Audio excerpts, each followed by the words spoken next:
90% of dudes rapping, they ain't nice as me. 98% ain't live the same type of life as me. The judge gave me life and then they sent me where the life is be. That level 4 with depth and vice, the type of stuff they like to see. Two choices, fight or flee.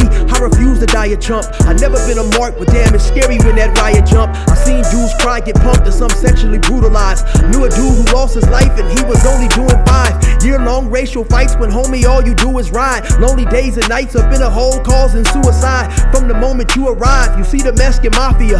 AB skinheads with big giant swastikas. Pro-black philosophers, the BGF, the Kumi, and Muslims who will murk you from the nation to the Sunni. That MS was loony, quick to ride up on they rival. Even Christians went to church, hide knives up in they Bible. Political and tribal, the Crips and Damus, the Long Beach, the Hubs and the Dubs and the Grooves, the IE, the Bakersfield, the Dago Pyrus, the hustlers quick to roll, the gangsters gon' move. Whatever click you choose, you better stick.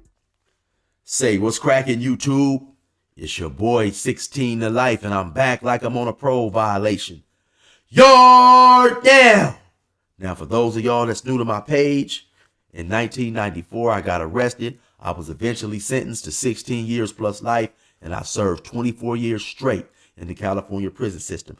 During those times, I accumulated some good stories and insight on things pertaining to prison. I'm going to share some with y'all today. If you like the video, be sure to hit that like button, leave a comment, subscribe. Most importantly, hit that notification bell. That way, anytime I drop a story, you'll be notified ASAP and can hop on it whenever you're ready. Also, I rap. Yeah, that's me on the intro. Like I told y'all, the flow is none like Curtis Blow. Don't get it confused. If you want to hear more music, that particular song right there is not released yet. Go to my YouTube playlist, scroll down to gas stations. You will find it there. Now let's hop right up into this video.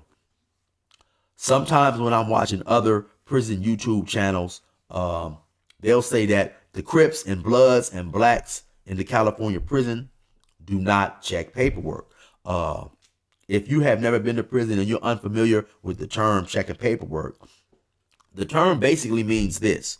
When you leave the county jail and you go to the first prison, they're going to send you to a reception prison. That when you hit that reception prison, the counselors, you'll be diagnosed, assessed, analyzed, all that type of stuff. At some point, you will be provided with basically a paper that documents the reason for you being in jail.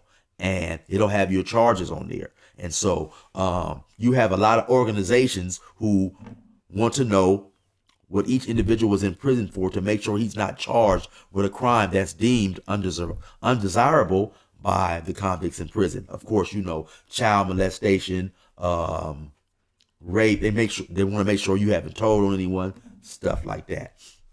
So the answer of the question is, do Crips and Bloods check paperwork in prison? The honest answer to that is yes. Do they check paperwork in a style where it's a mandatory obligation and have the structure of paper checking work as some of these other organizations who function within the California prison system? The answer to that is no.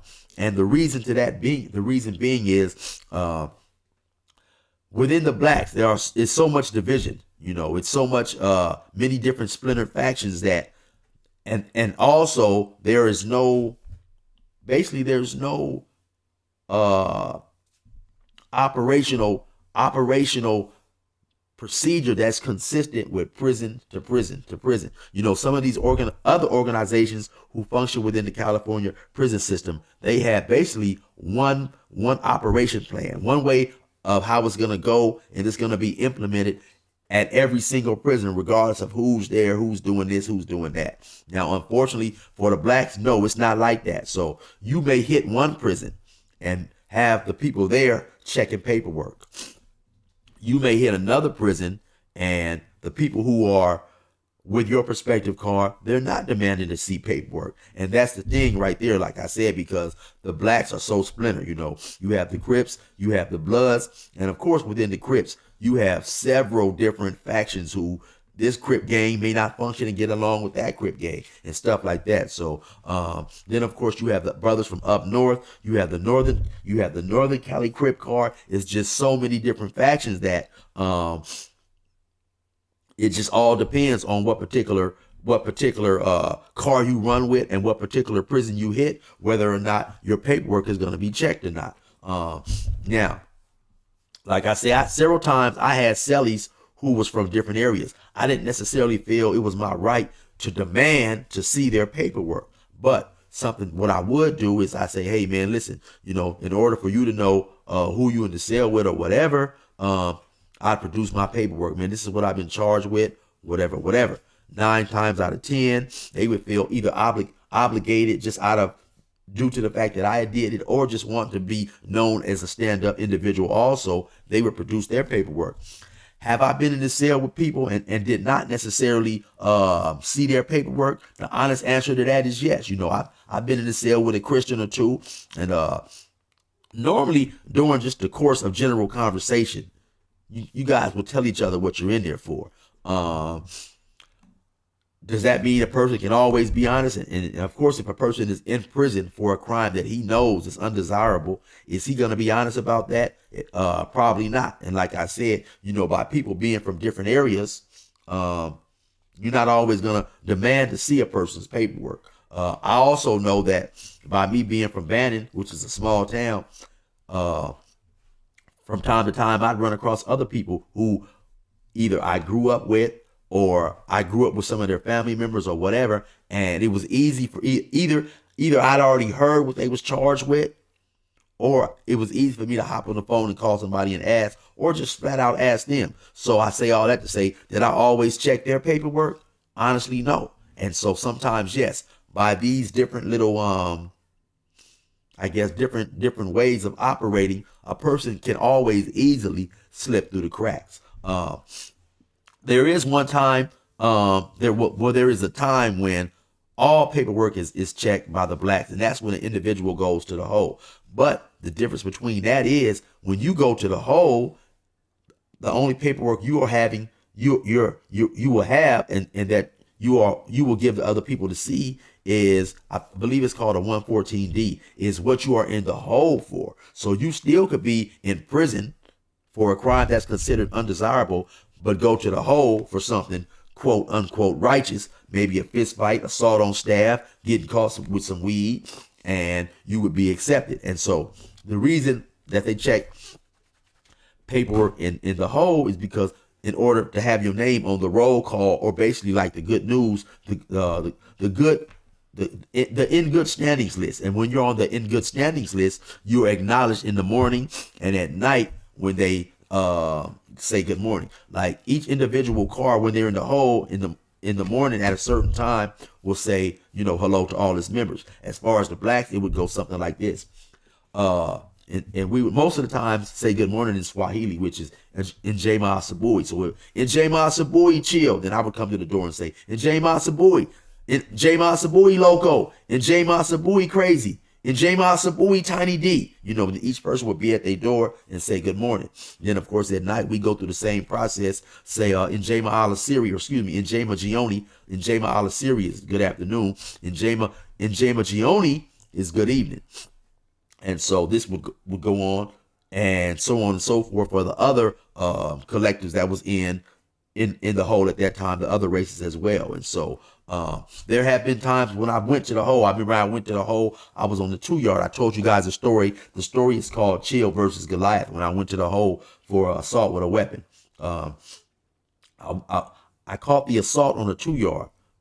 Even though I beat the charges, they kicked me out and sent me to a 4-yard. So when I went to the 4-yard, I got to in the cell with a dude by the name of Tick. Tick was from he was from Stockton, I think Fofo or something. I forget what, Northside Fofo or something. So we was talking, and he said to his understanding, he thought that the only 2-yard they had up there was a protective custody yard, which he was wrong about that. But he was asking in so many words, man, let me see your paperwork. Where the hell are you coming from? So, of course, I produced my paperwork, showed him my paperwork. He produced his paperwork, and that was that. There's been many a times I've been in the cell with people, and I say, hey, man, just so you will know, this is what I'm charged with. Here's my paperwork.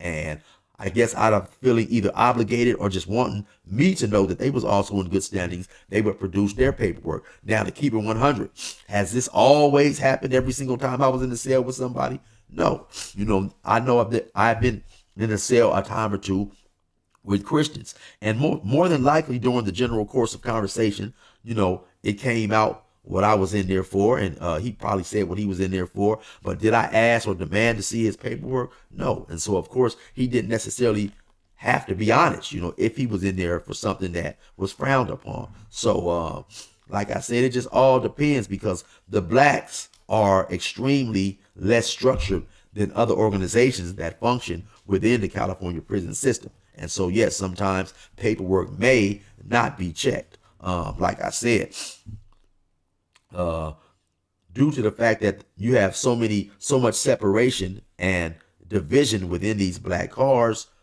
things could be different. You could go to one pen and they could be checking paperwork. Then you go to another pen, the guys there, they're not checking paperwork. So it just all depends, man. So I guess the answer to your question would be yes, and it would be no. You know, the paperwork is definitely not checked in a structured, mandatory, obligated way that it is checked with some other cars, some other races and stuff like that. And so anyway, man, I just wanted to address that because people have asked me questions about that. You know, I see other YouTube channels talking about it from time to time, and I just wanted to, you know, give you my experience on that situation right there. So anyway, man, you already know what it is. It's your boy 16 to Life. Resume normal program. Them crackers let me out the gate, now the pressure's on. We about to get this shit straight like a pressing comb. The wrong cat to get aggressive on. I bring the bitch up out of niggas while you think they got them dresses on. My reach long and that's the best type. To have some dirty white boys come and smoke you like a meth pipe. And leave your chest bright red like a fire truck. Kicking your mom's door at night, nigga, and tie her up. I'm wild as fuck and I'm respected by the new youth. I put this pistol in their ear like a Bluetooth. I blow their brains on their new coupe. And have red everywhere just like a function full of soup whoops. Tell your troops I deal with beef like a butcher. My 4-5 pump more guys than Ashton Kutcher. Line pusher, quick to bury your clown. Nigga, I stayed in the park like the merry-go-round. Get it? The game greasy, bitch, the game need me. Oh, you niggas don't know my name. The game greasy, bitch, the game need me. I'm out here doing my thing. The game greasy, bitch, the game need me. I swerve in my own lane. The game greasy, bitch, the game need me.